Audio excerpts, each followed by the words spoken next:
Bismillahirrahmanirrahim. Assalamualaikum and good morning to all. Thanks for joining Department of Land Management Community Webinar Series 2 this morning. So I hope all are in good health and already had your breakfast. Don't forget, no breakfast in the morning starting tomorrow for Muslim. So we will have breakfast during Maghrib. So please take the opportunity to have breakfast today. Okay, today we are honored to have Dr. Muhammad Firdaus bin Sulaiman to share and discuss on the importance of soil in combating climate change. Dr. Muhammad Firdaus Sulaiman received his PhD from the University of Guelph, Canada. So he is currently a senior lecturer at the Department of Land Management, Faculty of Agriculture, UPM. His research interests include soil carbon sequestration, agricultural greenhouse gas emission, soil nutrient management, and the carbon balance of agriculture system. Ladies and gentlemen, global warming and its subsequent impact on world climate are among the biggest threats to our survival and planet. So soil has a unique role that it can either exacerbate or mitigate their detrimental effects. So this webinar will give an overview, the causes of global warming and the resultant climate change, and discuss how proper soil management can combat global warming and climate change. Without further ado, please welcome Dr. Muhammad Firdaus. So the floor is yours. Thank you very much, Dr. Adibah, for the kind introduction. Good morning, ladies and gentlemen. Thank you for taking the time on your Saturday morning to join us for this webinar session. Can I have my slides, please?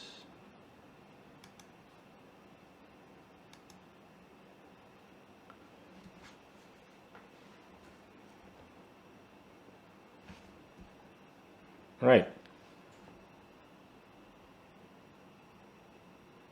So the title of my presentation today is Importance of Soils in Combating Climate Change. First of all, let's answer the first question of what is exactly global warming and climate change. So to answer that question, I would like to introduce you to a Swedish scientist by the name of Sven Arrhenius, who back in 1896 have postulated a theory saying that he anticipated that there will be an increase of Earth's temperature due to the increase of carbon dioxide gas emission, carbon dioxide gas concentration in the atmosphere. But again, back then there was no instrumentation capable of measuring the actual concentration of carbon dioxide in the atmosphere. But Arrhenius used the knowledge of the understanding of how carbon dioxide behaves. So carbon dioxide has this property of being an insulator. It has the property of trapping heat, and he observed that it was among a couple of years before this that the Industrial Revolution began, and humankind have started to exploit the use of fossil fuel for energy. And by observing this trend and by knowing how CO2 behaves in relation to heat, he postulated this theory that if we keep on emitting carbon dioxide to the atmosphere by the use of fossil fuel, by burning fossil fuel, the Earth's surface temperature is going to increase as well. Okay, and this phenomenon is termed or is called the greenhouse effect. Okay. So what is actually the greenhouse effect? But before we actually go into the details of the greenhouse effect, let's look at what are actually the greenhouse gases. Okay, so greenhouse gases, like what Arrhenius had postulated earlier. Okay, but he was only looking at CO2. Okay, but carbon dioxide or CO2 is part of a group of gases that has the ability to absorb and emit radiant energy within the thermal infrared range. So in simpler terms, greenhouse gases are different types of gases that have the ability to trap heat. Okay, and of the many different types of greenhouse gases in the atmosphere, the three main ones are carbon dioxide, CO2, methane, CH4, and nitrous oxide. And these three main gases are or can be found in the atmosphere. Right? So greenhouse gases are essentially gases that has the ability to trap heat. Okay, from it acts as an insulator from from heat being escaped away. Okay, so we receive energy from the sun. The earth receives its energy from the sun. The sun is important. That's our main source of energy. The sun drives all life on earth. Okay, so we receive radiant energy from the sun during the day. The earth's surface absorbs that energy, and at night some of those excess energy will get re-emitted back to outer space, right? But during the daytime, okay, some of those energy are being reflected by the Earth's surface, and plants uses or utilizes that energy to conduct photosynthesis and produce, the carbon food source that all other organisms consume, right? So the Earth receives energy from the sun in the form of shortwave radiation. And in the shortwave radiation form, energy is not being restricted by the presence of greenhouse gases in the atmosphere.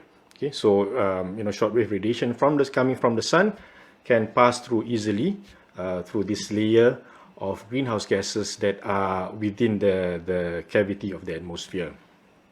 Right. So, like I was saying earlier, okay, some of those excess energy that was absorbed during the day will be re-emitted back to the atmosphere, to the outer space in the form of long-wave radiation.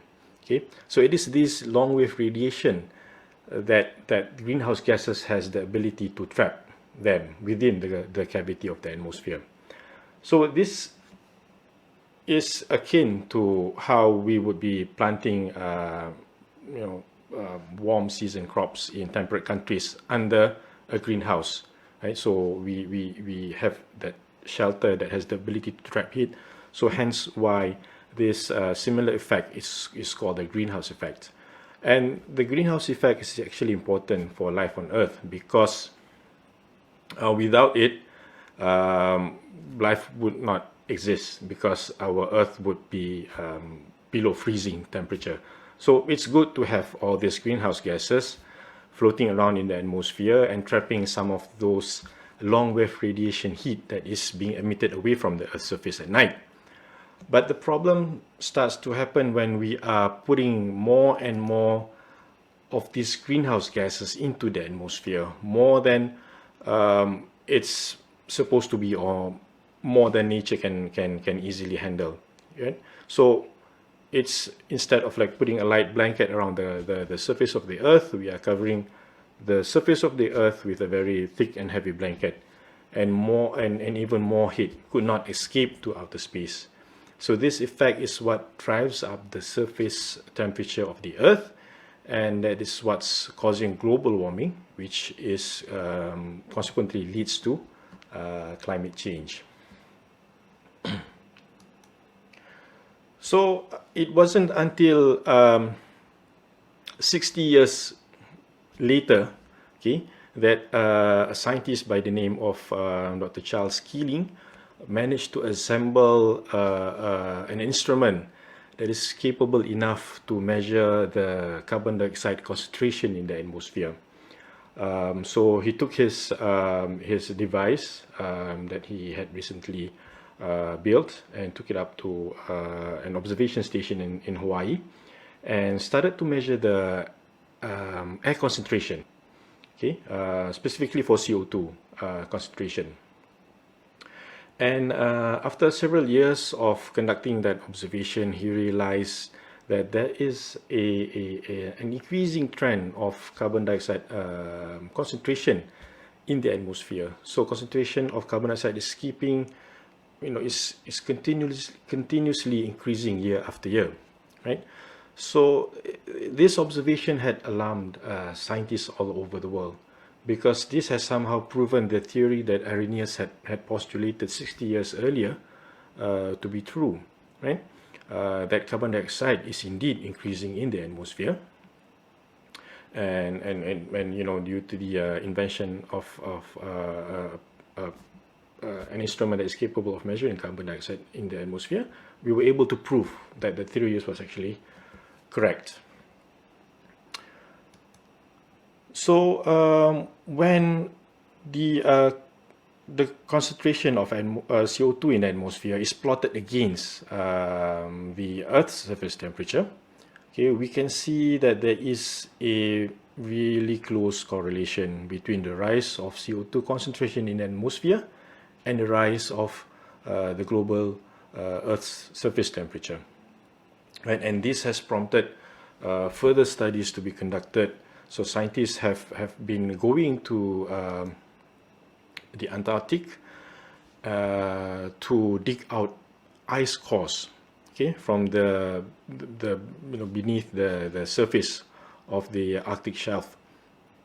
And by doing so, because as snow falls from the atmosphere, it will trap air bubbles on its way down before it reaches the surface of the ice. So as it traps air bubbles or air molecules on its way down, those air bubbles and air molecules gets trapped somehow, and this provides a good indicator for scientists to determine the stable isotope composition of that trapped air molecule. And by using that information, they were able to construct a very sophisticated thermometer that shows the changes of air temperature way up till 800,000 years ago. And by using that same principle, they were also able to determine the concentration of carbon dioxide in the air, okay, within the same time period. And it's almost clear as day that we can see there's a very good correlation between the rise of carbon dioxide in the atmosphere with the rise of air temperature. Okay, so even if we don't want to believe what we are seeing for the past 50-60 years, but our record that we can trace back as far as 800,000 years ago, it clearly shows that this correlation is, it cannot be denied. Okay, it's an undeniable.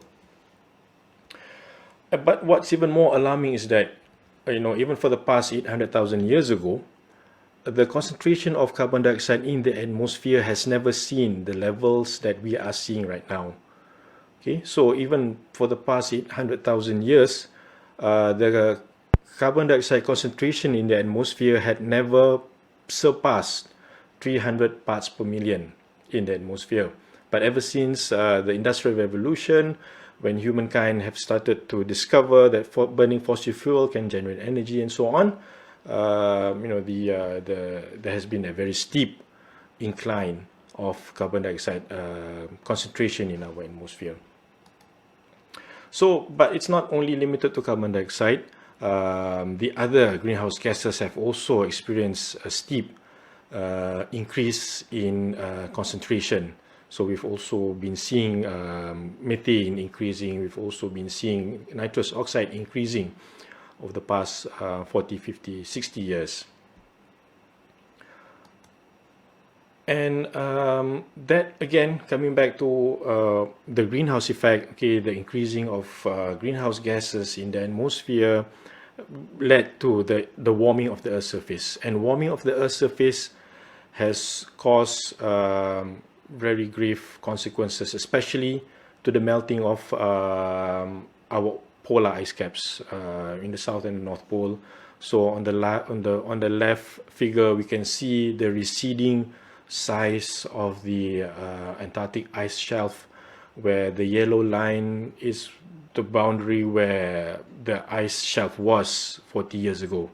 And for the past 40-50 years, it has melted to to the state where it is now. So that mass of ice had actually melted due to the increasing Earth's temperature, and all that melted ice has simply melted and gone to the ocean. Okay, and the same phenomenon is also observed in the Arctic, in the North Pole, where we can see the same trend where the ice shelf is also receding, reducing in size of the past 40 years.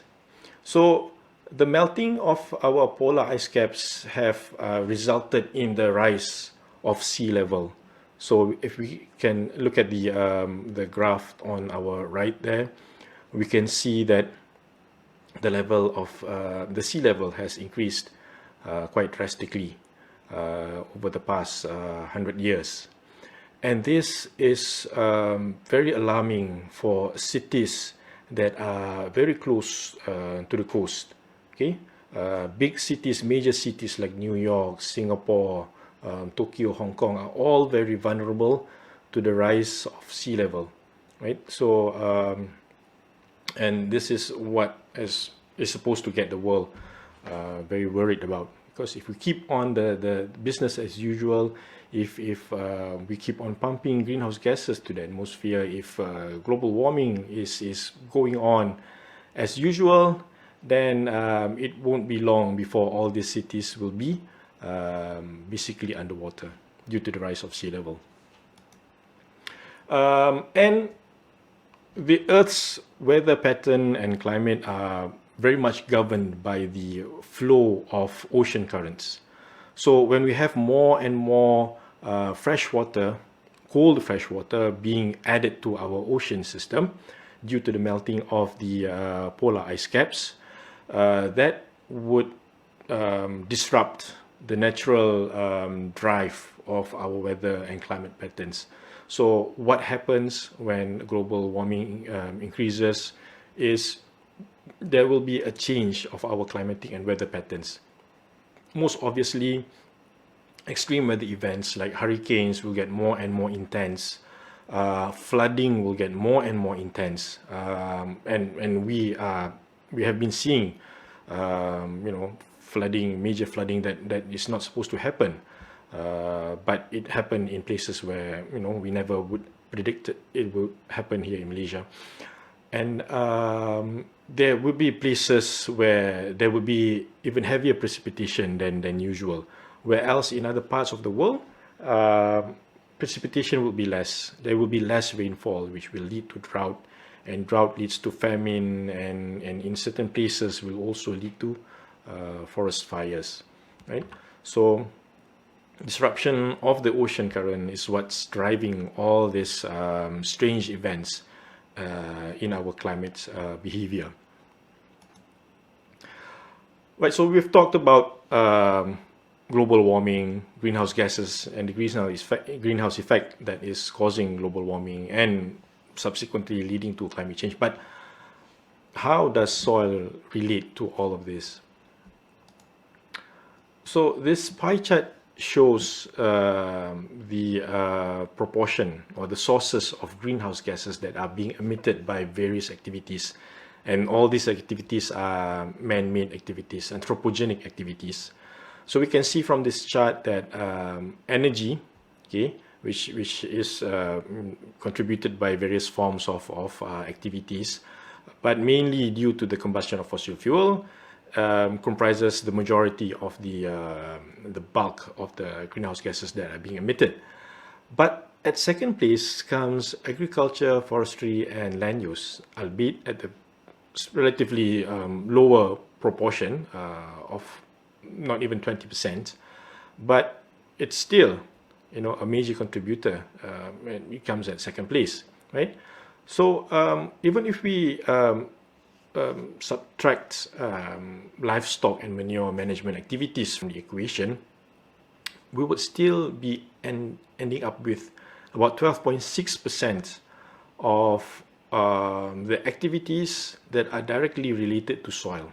So about 12.6% of the total global greenhouse gas emission that are being emitted every year comes from activities that are directly related to soils. So how does soil actually contribute or emit greenhouse gases to the atmosphere? So first we have methane, right? So methane is mostly emitted due to rice cultivation. So specifically paddy rice cultivation. So as we know, with paddy rice cultivation, it has to be planted in a waterlogged condition, and soils will undergo, under waterlogged condition, will undergo anaerobic respiration, meaning that the microbes in the soil will undergo its metabolic process without the need for oxygen.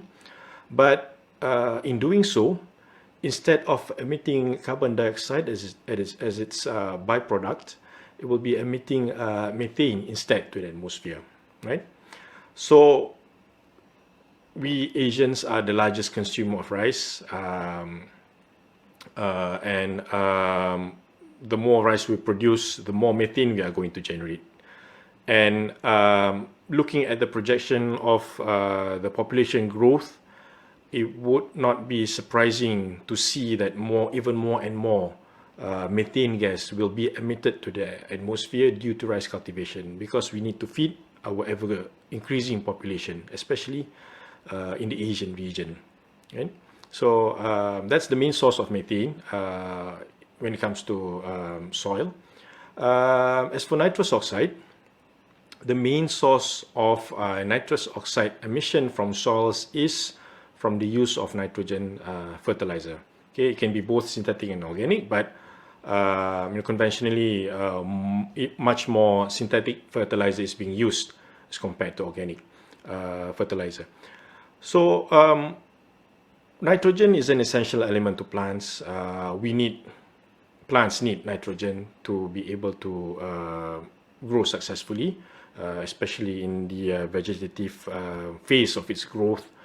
It's a macronutrient, meaning that we have to supply it in even larger quantities compared to the other elements.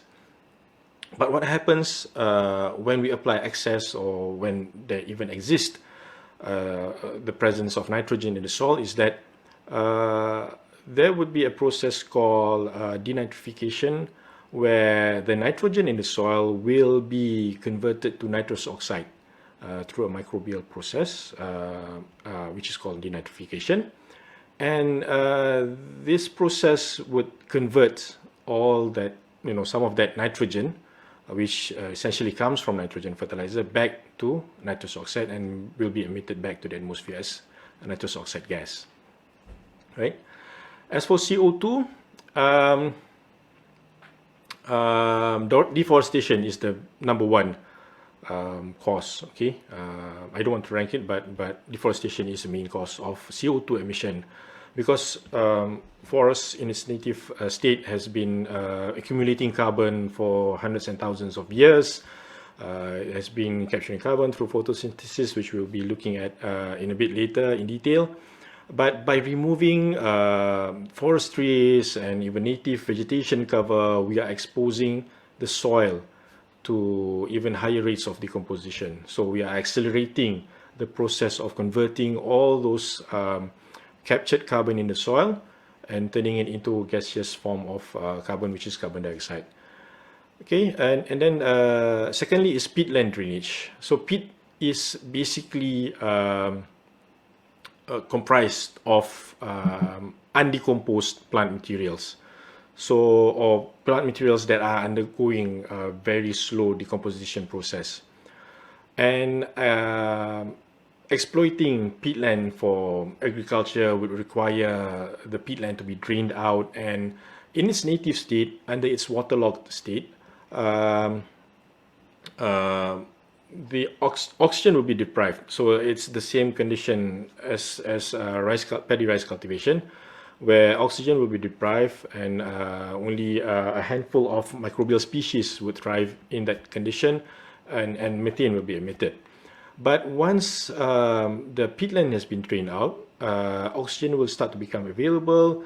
Microbes that consume organic material and utilizes oxygen as the electron acceptor in the metabolic process will start to decompose all this peat material, all this organic material even faster, and the consequence of that is that it will emit carbon dioxide back to the atmosphere, right? So other than that is urbanization, which leads to soil sealing. So instead of having an open soil surface area which allows for more carbon to be captured into the soil, we are actually covering that soil surface with structures, with buildings and so on.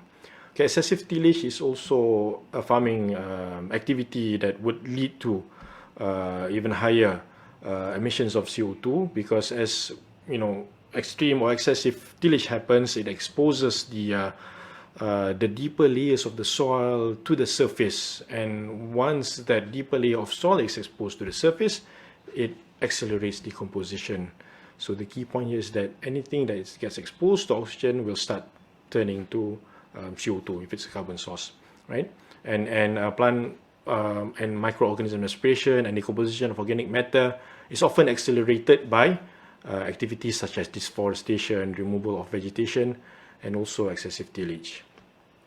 So those are some of the activities that happens on soil that contributes to the increasing concentration of greenhouse gases back to the atmosphere. So we have seen that soil is a source of greenhouse gases to the atmosphere. It's part of the problem. But how can soil be part of the solution to combat global warming and climate change? So this figure shows the natural plant-soil continuum, where plants would obtain energy from the sun, and plants would utilize that energy to absorb CO2 through a process called photosynthesis, where via photosynthesis plants is able to construct or build its own carbon-based food source, which is carbohydrates, which will then either be an energy source for them, or it can be used by them to build their building blocks for their structure and so on. But in the process of doing so, some of those carbon compounds that is being built by the plants will get exudated out through the root system into the soil. And these root exudates, plant exudates, are usually short chain carbons that are easily consumed by plants. So I have another diagram later on which goes in a bit more detail. But even as the plant is alive, it will keep on adding more and more carbon back into the soil, right? But once the plant dies, okay, it will undergo decomposition, and all the carbon that has been trapped throughout its lifespan through photosynthesis will get decomposed in the soil by microbes. And successive decomposition process would later turn the carbon into a more stabilized and permanent form of carbon that will be then stored semi-permanently into the soil. And so this is a more simplified version of what I've explained, but this is the more slightly complicated version, but hopefully it tells the story even clearer. So we have plants again capturing carbon dioxide from the atmosphere, obtains energy from the sun, and some of the short chain carbons are being fed to the microbes who need that instant source of energy. So those are the labile carbon pools, right? So if you can see right in the center here, that is what we term the labile carbon pools, meaning that carbon that are not complicated enough, that are simple enough, that can be easily consumed by microbes. And we need microbes to do the work for us. We need microbes to undergo decomposition for us, because in order to store carbon in the soil, we need the assistance of microbes, because without them nothing happens. But before we can even ask the microbes to do the job for us, we have to feed them, okay, with some form of easily consumable carbon, okay, which is the labile carbon pool, right? So as the microbes are happily doing its job, okay, since it's getting, you know, ample food source from these short chain carbons, it will be decomposing all the added organic materials that are being added to the soil. So the added organic materials can either come from plant litter, or it could even be from, you know, that organisms. But that conversion will undergo different you know, stages, right? And the you know, the process that happens in the soil is quite complex, which I don't wish to describe in detail in this presentation. But eventually, all those organic material will get turned into a stabilized pool of carbon, a stabilized form of carbon, okay, which is termed the soil organic carbon.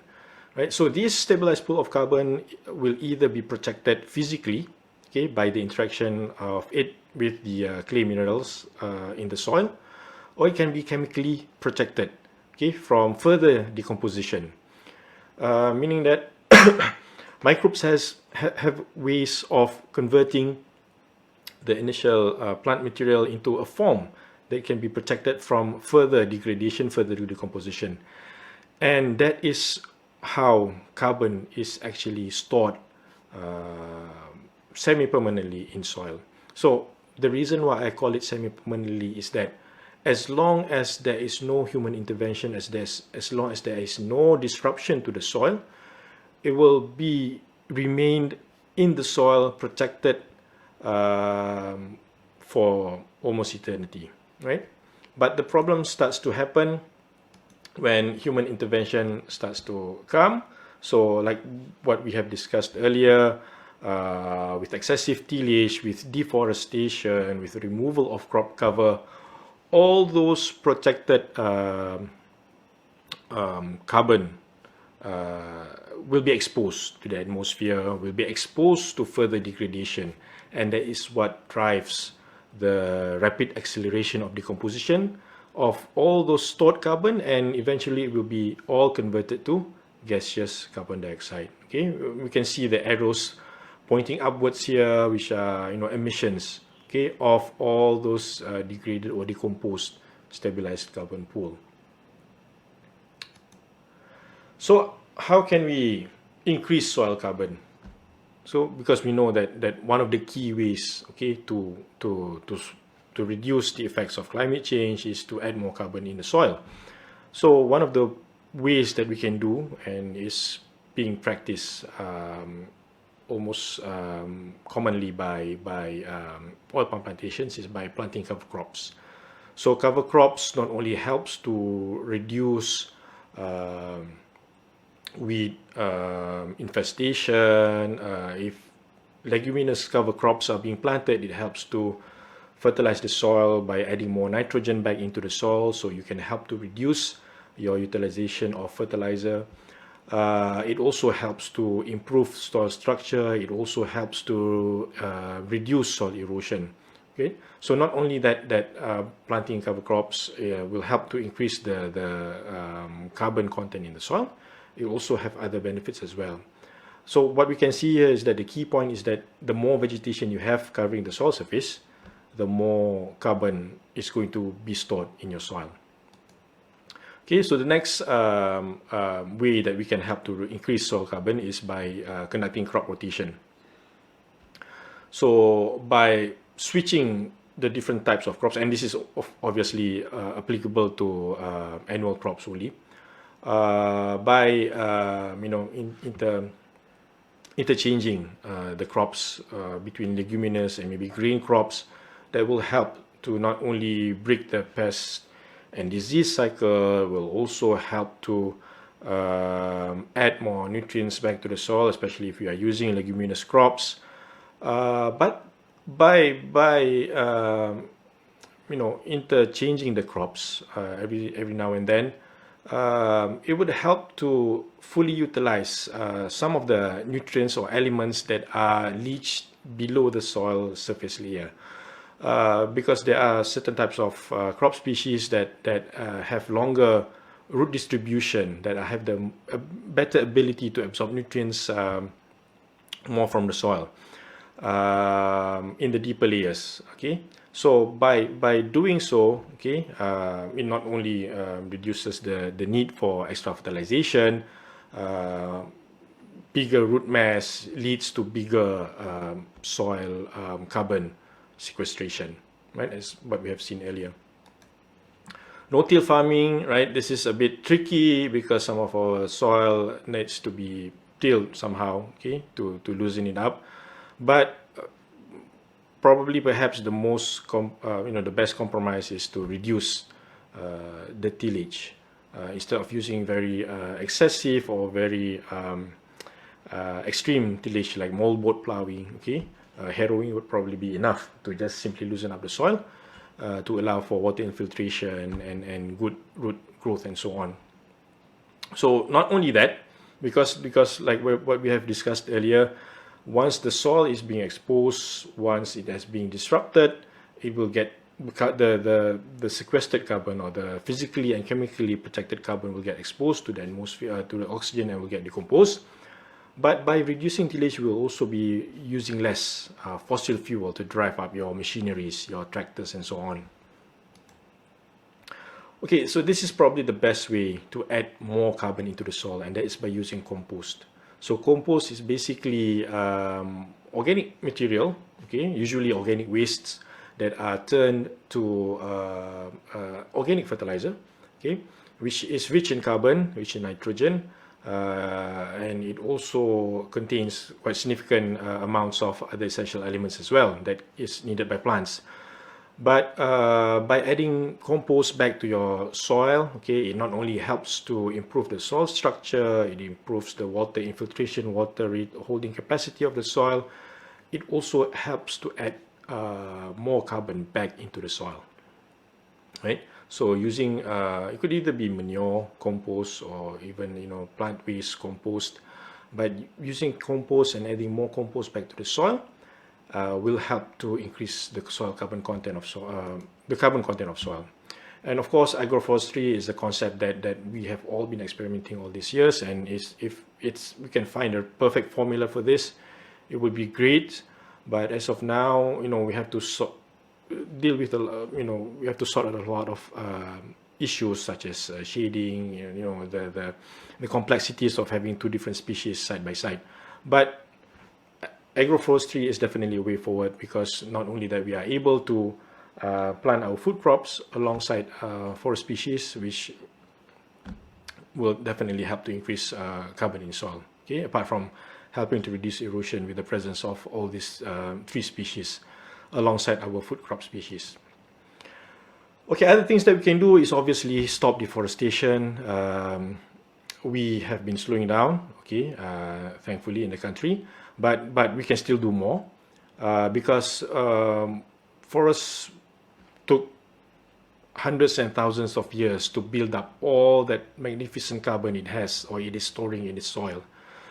And once deforestation happens, almost instantly, all those captured and stored carbon will be re-emitted or be turned, okay, to gaseous carbon dioxide and be emitted back to the atmosphere. So obviously, deforestation needs to stop in order for us to retain or conserve whatever carbon we have. That was built by the presence of forestry species for all those many years. Okay, the other thing that we can do is obviously stop exploiting peatlands for agriculture, especially deep peat, because in order for peatland to be utilized for agronomic activity, it has to be drained first. And by draining peatland, like I've mentioned earlier, it will expose all those waterlogged plant material to oxygen. And when that happens, it accelerates decomposition, and even more carbon dioxide will be emitted to the atmosphere due to the decomposition, the rapid decomposition of all those undecayed plant materials. And the final thing that we can do is use fertilizer accordingly, right? So it's a big challenge for us in the future. We have to somehow find ways to be able to feed our ever-growing population with the scarcity of land, and there's almost no way. The technology that we have right now still doesn't allow us to be completely off of fertilizer. So, but even still, okay, we can use best practices to avoid overusing our fertilizer, okay, by applying or adopting the 4R principles, by using the right source, meaning that we use the correct fertilizer for the needs of our crops, using the right rate, meaning that we only apply what is actually needed by the crops. Okay, so the problem starts to happen when we start to over fertilize, and all those excess nitrogen, for example, that is not being utilized by the crops will be easily converted to gaseous nitrous oxide and being emitted back to the atmosphere. Right time, so we have to understand our crop physiology. We need to apply exactly when our crop needs it most. So, and this again relates to the previous point where we want to avoid over-fertilization, excess wastage of nitrogen, which will then lead to excess emissions of nitrous oxide to the atmosphere. And then right place, again, we want to apply our fertilizer exactly where our plants can get access to it, within the root zone and not away from it. Okay, so basically the 4R principles is a way to fully maximize the capacity, the capability of the plant to fully utilize whatever fertilizer that we are applying to it, because we want to avoid the issue of over fertilization and also wastage of nitrogen-based fertilizer, which will then lead to emissions of nitrous oxide to the atmosphere. So to wrap up my presentation, as we will allow 15 minutes for Q&A, soil has a big capacity or big opportunity to store carbon. The carbon content in soil is way greater than the whole mass of carbon in the atmosphere in the form of carbon dioxide and all the vegetation that exists or are living on the surface of the soil, right? So if we dig soil way below the surface and we total up we sum up all the organic carbon in the soil, the amount is way greater, and there's still a lot more room for soil to be able to hold or to store that carbon in the soil, right? So by applying or adopting the practices that I have mentioned previously, hopefully we would be able to capitalize, okay, on the ability of soil to store even more carbon, to add more carbon, and make soil as a permanent place to capture carbon from the atmosphere in the form of carbon dioxide from the atmosphere and store it permanently, hopefully permanently,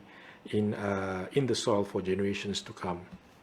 So I am now at the end of my presentation, and we will open up for Q&A. Thank you very much for all your kind attention for the past 45 minutes. Thank you very much, and I pass the floor over to Dr. Adibah.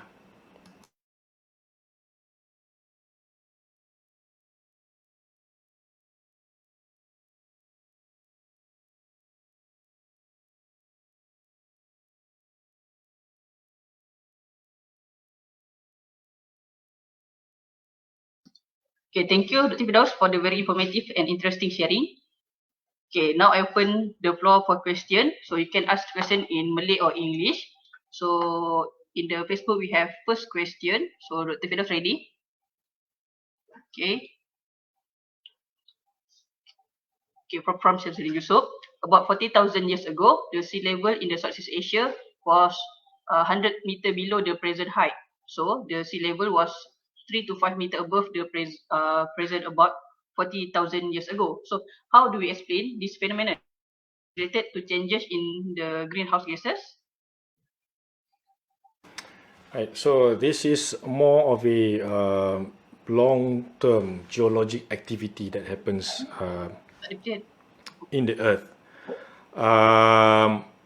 and climate, climate change skeptics have been trying to relate this phenomenon. We have the ice age years ago, and it's a natural occurring phenomenon. It's a geologic activity that's happening. It has nothing to do with greenhouse gases. But like what we have observed from our ice core assessment, okay, our ice core drilling, we found that it's a geologic activity that has nothing to do with greenhouse gases. So the heating is not related to the presence of greenhouse gas in the atmosphere. It's more of a geologic activity. But somehow, what is happening today is obviously, what happened during the ice age and all those changes happened during a longer time span. It takes millions of years for things to happen. But now, what we are seeing today, things are happening in a matter of 10, 20 years. So we simply cannot blame geologic activities to the events that we are seeing. Like it or not, it has to be related to the increase of greenhouse gases. So things that are happening in the atmosphere is what's driving the changes of our Earth's surface temperature. So I don't know if I'm answering the question correct or not, but indeed things happen, okay, the geologic activities happen, but it happened in a longer time scale. It takes millions of years for things to happen, thousands and millions of years for things to happen. As compared to what we are seeing today, things are happening very rapidly in a short time span of even 20 years. Okay. Okay, thank you. Prof. Shem for the question. Thank you, Dr. Firdaus. Okay, another question. Okay, what are some practical methods or ways home gardeners can do to avoid making global warming and climate change worse and yet have a thriving garden? Right. So the best way is, of course, to use organic fertilizer, and it would be even better if you can make your own organic fertilizer through composting. So first of all, if you make your own compost fertilizer, you are avoiding sending your kitchen scrap, kitchen waste to the landfill. Once your kitchen organic waste gets to the landfill, it will start to emit methane. Okay, because landfill are methane emitters basically, because you are piling, compacting all those landfill with soil and it devoids oxygen, so methane will be emitted instead. But if you convert all those kitchen scraps into organic waste, you are avoiding sending your waste to the landfill, avoiding methane emission there, and you will have a free source of fertilizer to fertilize your crops. So again, like what I've mentioned earlier, that carbon material gets added to the soil, okay, it gets sequestered into the soil.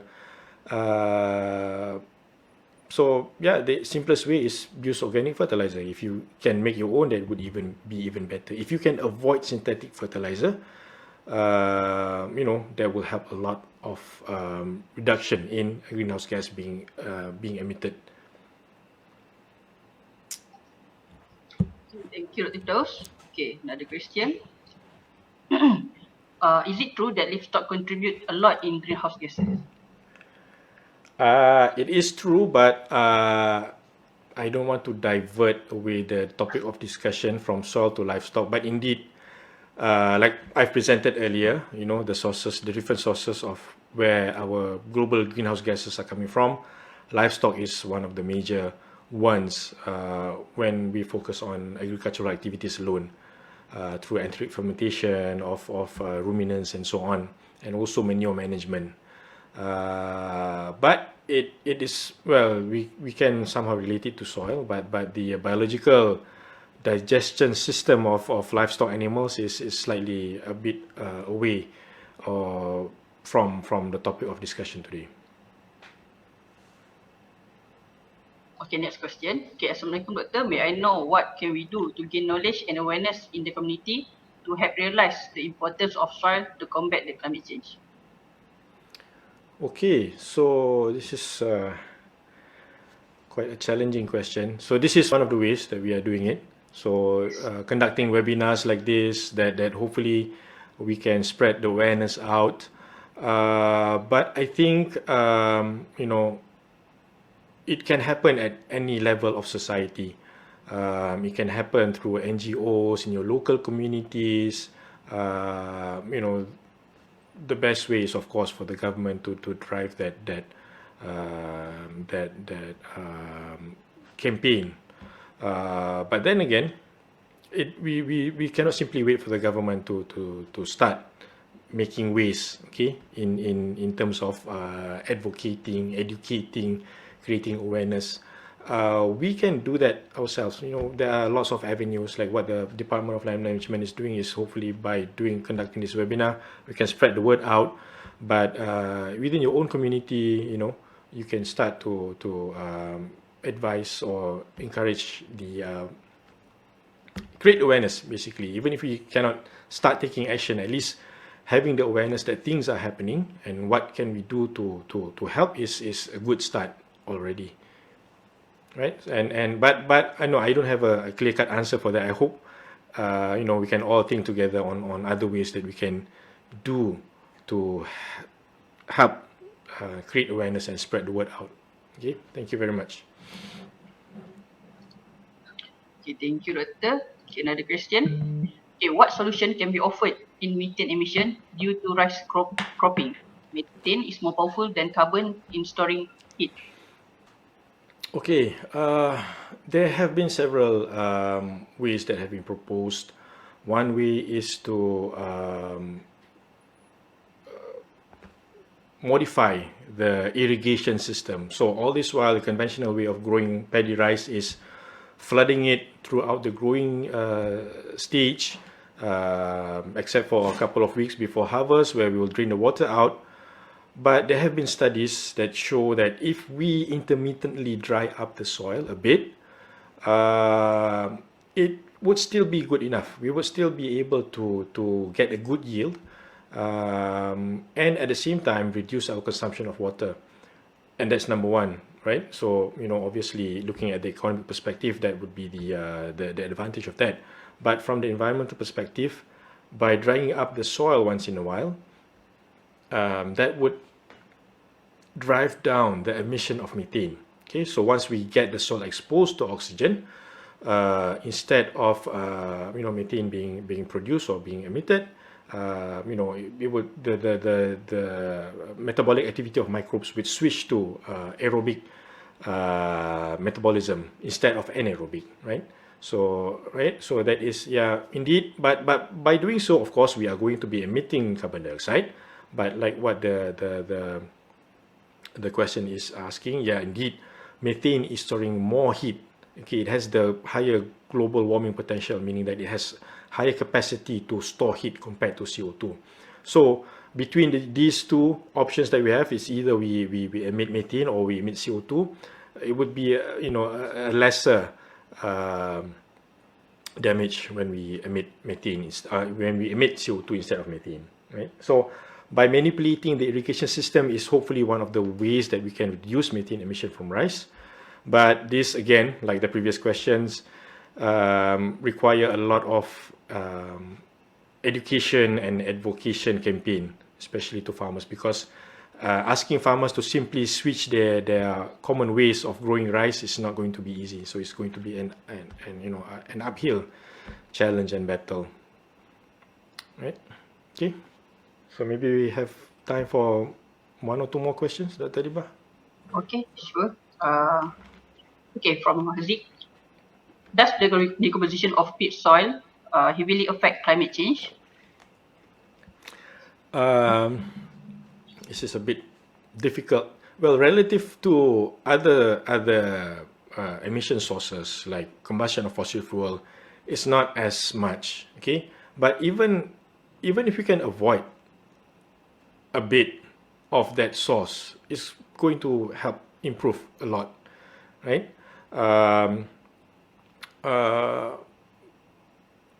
Yeah, I don't really have the figures, but relative to fossil fuel combustion, peat will not be seen as big.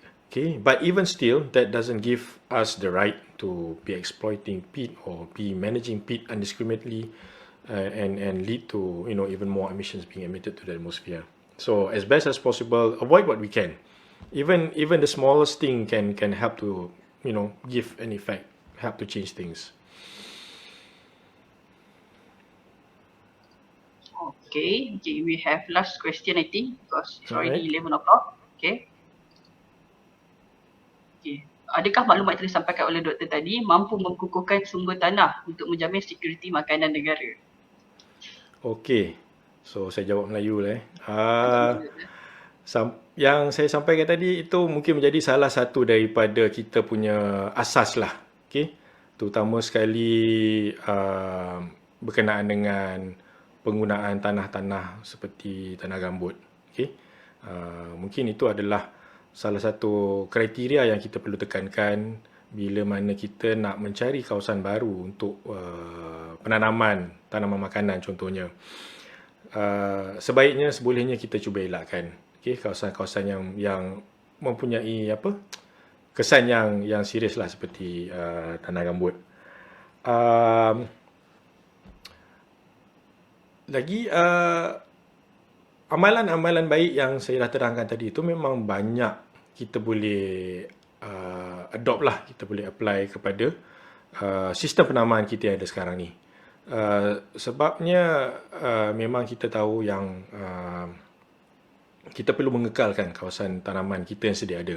Tapi dalam masa yang sama, kawasan tanaman kita yang sedia ada tanpa penjagaan yang baik, tanpa penjagaan karbon yang baik, dan karbon ni bukan saja dia berkait dengan masalah isu alam sekitar, tapi dia juga berkait dengan kesihatan tanah itu sendiri. Tanpa sumber karbon ataupun kandungan karbon yang baik di dalam tanah, kesihatan kesuburan tanah itu tetap akan turun. Kerana karbon merupakan sumber makanan utama bagi mikrob yang tinggal di dalam hidup di dalam tanah, dan mikrob yang tinggal di dalam tanah ni menjalankan fungsi-fungsi yang sangat besar lah, terutama sekali di dalam kitaran nutrien untuk mengekalkan kesuburan dan sebagainya. Jadi karbon di dalam tanah ni bukan semata-mata sebagai satu dari perspektif alam sekitar, tapi juga merupakan satu indikator kepada tahap kesuburan dan kesihatan tanah. Jadi kalau kita boleh terapkan amalan-amalan baik yang kita boleh, dia macam 2 in 1 lah, 2 dalam 1, dalam kita nak mengekalkan atau kita nak cuba menggunakan tanah sebagai tempat penyimpanan karbon daripada atmosfera, kita juga amalan-amalan baik tadi tu akan juga turut mampu untuk membantu mengekalkan, meningkatkan kesuburan tanah dan meningkatkan seharapnya lah dapat meningkatkan produktiviti tanaman makanan kita. Harap dapat menjawab lah soalan tadi. So we are at the end of our presentation today. Thank you very much for all your kind attention, and I pass it back to Dr. Adibah to conclude. Alright, so thank you Dr. Firdaus. So I believe the verdict is soil should be mitigate lah the climate change. Okay, so we have come to the end of the JPTH or Department of Land Management Community Webinar Series 2 for 2022. So with that, I thank you all for participating in this webinar.